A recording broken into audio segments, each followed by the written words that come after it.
Have you ever enjoyed a certain genre of book, but it just swears too much, or it's a little too spicy? Or on the other hand, have you tried to look for Christian fiction and found that sometimes they can be a little bit boring? A few months back, I made a video which was talking all about Christian fiction books that I love and recommend, and you guys loved that. And so although this is not a book channel, I am going to be giving you a bunch more recommendations, fiction and nonfiction, for what you should be reading based on my 2024 Goodreads.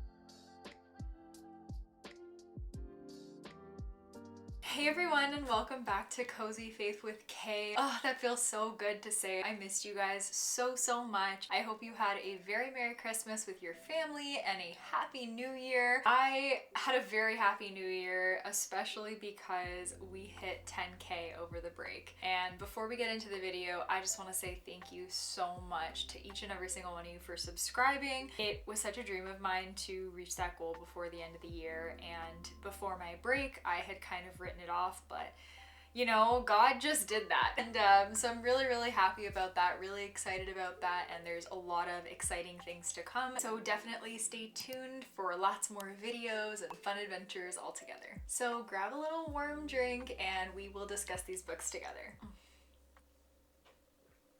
I don't know where brown sugar lattes have been for my whole life, but like I literally wish that all of you could taste this right now, because wow.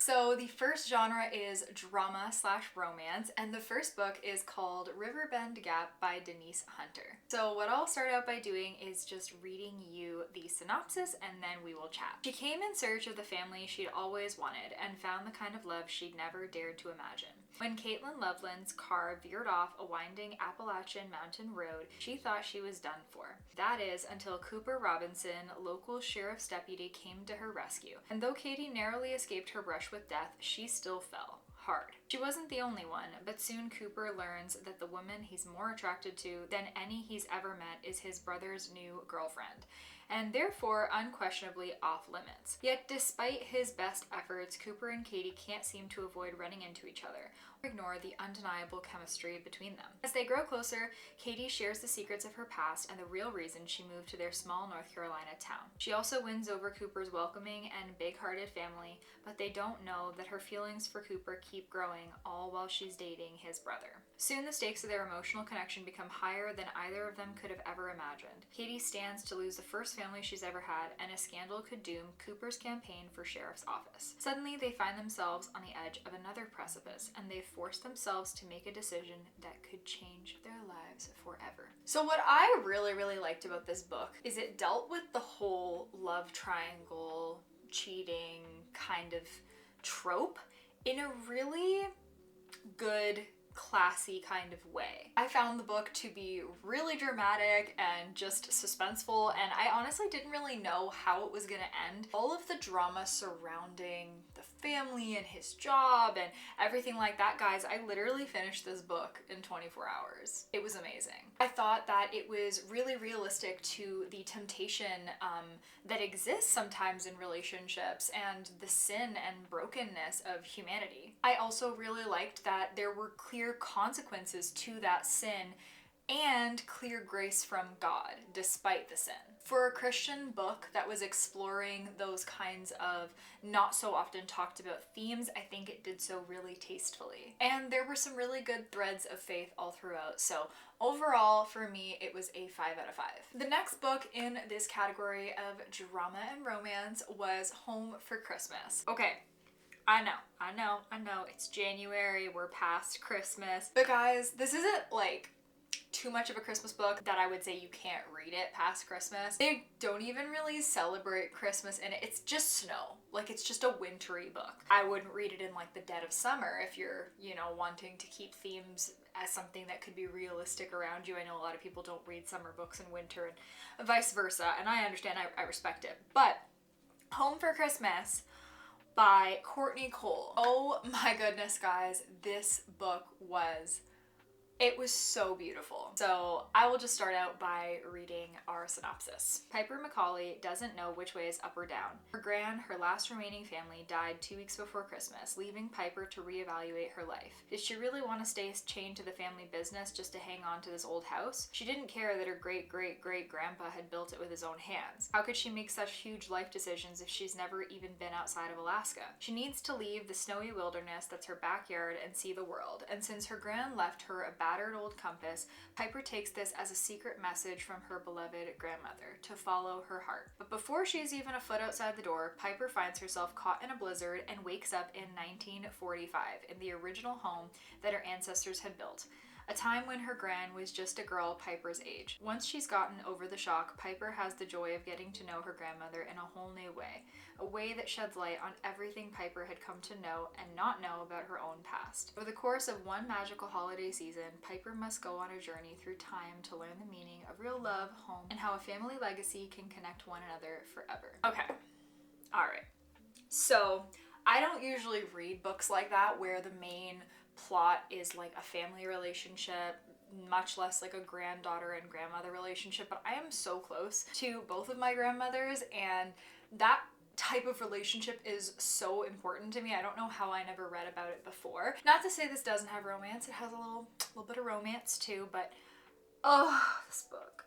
It was so beautiful. It was such a beautiful book. It was heartfelt and well written, and this one wasn't exactly like a Christian read, but it basically was, because there was Christian values and the people were Christian, even though like the character wasn't praying or anything like that. It was clean, it was beautiful, it was tastefully done. The characters and the development of the characters and the fact that, you know, Piper was able to get to know her grandmother at her age. It was such a unique story to me, and although the whole falling into a blizzard thing was a little bit cheesy, everything else in the story was really good, and it wasn't obvious either. I couldn't actually predict what was going to happen about halfway through the story. I was very, very into it. It was quite suspenseful in the best way. And so yeah, whether you read this as a Christmas read or a winter read or a mid of summer read, I just think it's a beautiful book to read. There's some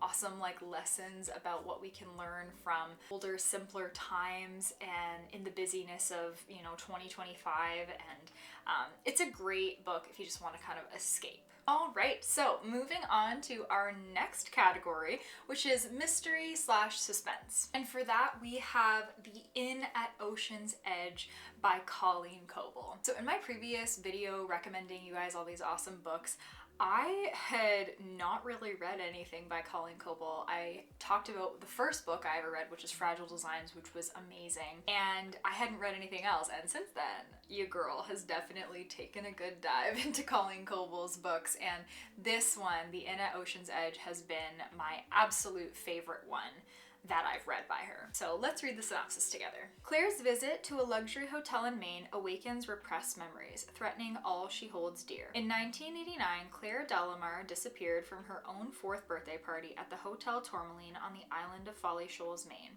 She showed up a year later at the same hotel, with a note pinned to her dress but no explanation. Nobody knows where Claire spent that year, and until now, Claire didn't even know she had ever been missing. But when Claire returns to the Hotel Tourmaline for a business meeting with her CEO father, disturbing memories begin to surface, despite her parents' best efforts to keep them forgotten. Luke Rocco lost his mother under equally mysterious circumstances at the same time that Claire disappeared. After a chance encounter reveals the unlikely link between them, Claire and Luke set out together to uncover the truth about what happened that fateful year. With flashbacks swimming just beneath her consciousness and a murderer threatening her safety, Claire's very life depends on unscrambling her past, even if her family refuses to acknowledge it. Someone, maybe everyone, is hiding something from Claire Delamar, and it will cost her everything to drag the truth out into the light. Okay.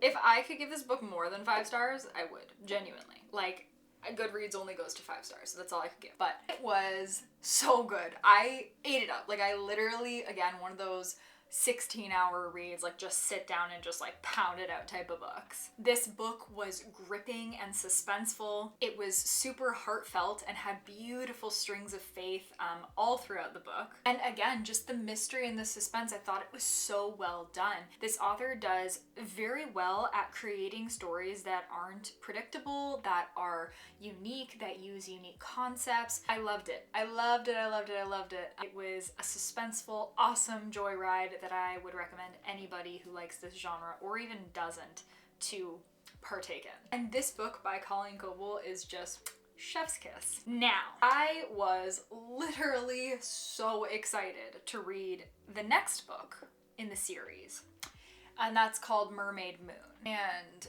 unfortunately, it was nowhere even near it. So just enjoy the first one, The Inn at Ocean's Edge, and just enjoy the first one. I love a lot of her other books. There's one called Strands of Truth that I really like as well that I'm about to talk about, but in terms of Mermaid Moon, it would be a skip for me. So, Strands of Truth by Colleen Coble. Suspense melds with romance as the past meets the present in this engrossing new novel from USA Today bestselling author Colleen Coble.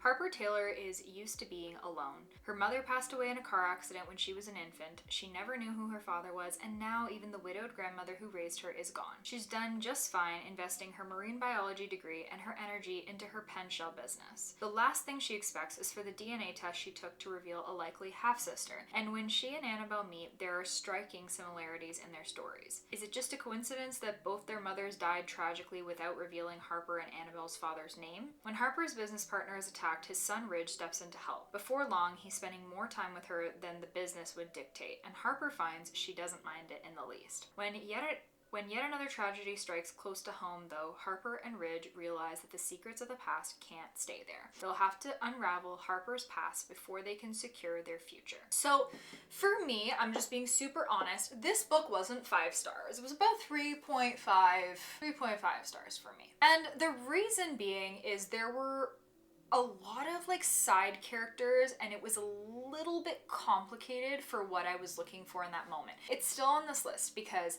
I think it was very, very well done, very suspenseful. The ending is like amazing and I loved a lot of this book. But one thing that I didn't really love was the romance. I don't think it was that realistic, but still, if a complex mystery / suspense book is up your alley, then I would definitely recommend Strands of Truth. To me, it was about as complicated as Fragile Designs was, where The Inn at Ocean's Edge was kind of like you're on a conveyor belt and the story is taking you with it. You don't really have to like piece things out. You do try to piece things together, but you don't have to in order to get the book, whereas Strands of Truth, you have to like think about it in order to really understand every part of the book. Anyway, overall, it was really, really good, and that's all I'll say about that. Now, in the drama / fiction category, I have one book. It was, I think, the best book I read in 2024.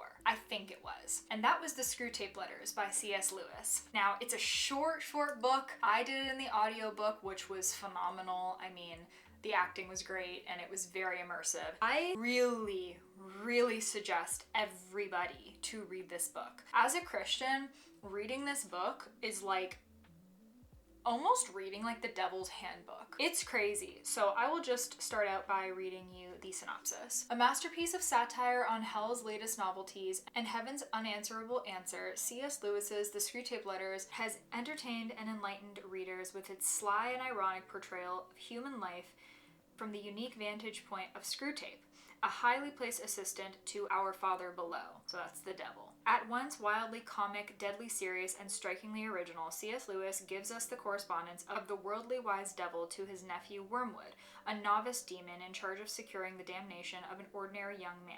The Screwtape Letters is the most engaging account of temptation and triumph over it ever written. So this book for me was, to be honest with you, life-changing. Like I said, it's like a handbook to everything that the devil is and all of his tricks, and there were so many moments where I was listening to it and I was like, whoa. I mean, This was a very, very short book in comparison to the books I normally read, and I think I need to read this book at least 5-6 times over in order to get everything out of it. I'll just read a little bit of my review. I said, from the first 4 minutes of listening to the audiobook, I was absolutely hooked. This clever and realistic depiction of demons and how they taunt and terrorize to win souls is nothing short of genius in my opinion. How a book written in the 1940s could be so incredibly relevant to the point of almost being prophetic to 2024 is crazy. I advise every Christian to read this, and if you're not Christian, it won't hurt either. Be forewarned, it is a bit of a heavier read when it comes to English and definitely took a few more brain cells than normal to understand, but it was not so much that it wasn't understandable. Honestly, it's like a cheat code for curbing the devil's attacks, being one step ahead of him. This book is a masterpiece that has so many takeaways and applicable moments. There is literally no way I could possibly get it all in reading it, even if I read it 3 times. I found myself sitting there like, yep, I've experienced that, and yep, that makes complete sense,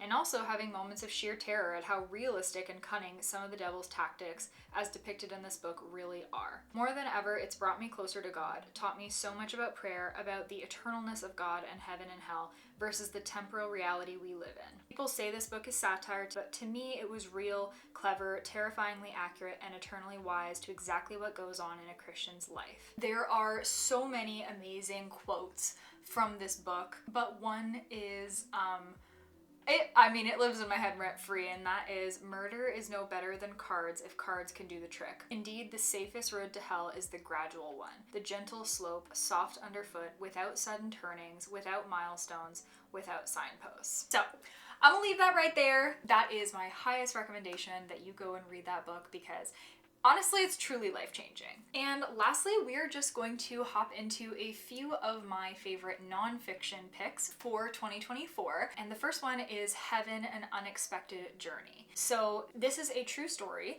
about a pilot who was not Christian and about his experience in the afterlife. And it was honestly beautiful. There were so many parts of this testimony that almost brought me to tears, and yeah, it was just a really interesting account of heaven. So I will just read you the synopsis. Encounter the glories of heaven, the terrors of hell, and the stunning reality of the unseen world. When Jim Woodford died, he spent 11 hours in heaven. When he came back, he was changed forever. A successful airline pilot and businessman, Jim had it all. A loving family, substantial wealth, and all of the good things that come with it. But none of this was enough to satisfy the emptiness he felt in his heart. He always hungered for something more, and then one day he died. Jim was never a religious man. When it came to matters of God and faith, he was ambivalent. But as he lay in the hospital bed, clinically dead for more than 11 hours, his consciousness was transported to the wonders of heaven and the horrors of hell. When he returned to this world, he brought back the missing piece his soul had been longing for. Join Jim Woodford on this unforgettable journey into the afterlife. Awaken to the vivid sights, sounds, and sensations that you can enjoy in heaven forever. Be inspired by detailed descriptions of the contrails of prayer in heaven's skies, the sticky love of God, what it feels like to hug an angel, and more. Encounter the chilling realities of hell and the sharp claws of destruction that threaten to pull Jim into eternal darkness. Take comfort in the 6 simple words that led Jim into the presence of Christ. Whether you need hope for tomorrow or strength for today, this story is your invitation to a radical transformation. So honestly, I read this book after actually listening to this man's testimony on YouTube. I just wanted to know more about his experience, and I really don't think that you have anything to lose by reading this story. You know, I believe that he's telling the truth. I believe that he's telling exactly what he experienced, and a lot of it lines up with what I think we can expect. Now, I always want to be careful when I'm recommending something like that, because I don't want to say I endorse everything this man has ever said or done, and I don't know all of that. All I can speak to is this book and how it made me feel God, what it taught me about God, and what it taught me about the possibilities of heaven. So anyway, I think you should read it. It was really interesting and thought-provoking, and I think you'll like it. And some honorable mentions for nonfiction picks would be The Blessed Life by Robert Morris. I really enjoyed a lot of that book because it talked about the principle of generous giving as a Christian, and how that leads to the blessed life, but not in the way that you might think. A lot of people kind of criticize that book for saying that there's like guaranteed financial results, all of that, but to be honest, I just liked the way that it makes you think about money and makes you kind of challenge, okay, who is your master? Is it God or money? Because I think that's something that's really, really important to talk about openly, because the Bible is very clear on giving. And so yeah, I really, really enjoyed that book. So those were the books that I wanted to talk about today for the best 2024 Christian book picks. I really, really hope that you enjoyed this video. If you did, or you end up looking at any of these recommendations or reading them yourself, I would love to know what you think about them in the comments below. If you have any recommendations for me in any of these genres or any other genres, please also let me know. I'm getting quite a lot of really cool authors reaching out, especially in the fantasy genre, so who knows, I may read some of those books and make a video in the future kind of recommending a few Christian fantasies, because in my previous video I did talk about a few that I really, really enjoyed. But anyway, I really hope that you enjoyed this video. Definitely go ahead and check out those recommendations. They are all going to be linked in my Amazon storefront below. And without further ado, guys, I hope you guys have a wonderful rest of your day, and I will see you in the next video. Bye.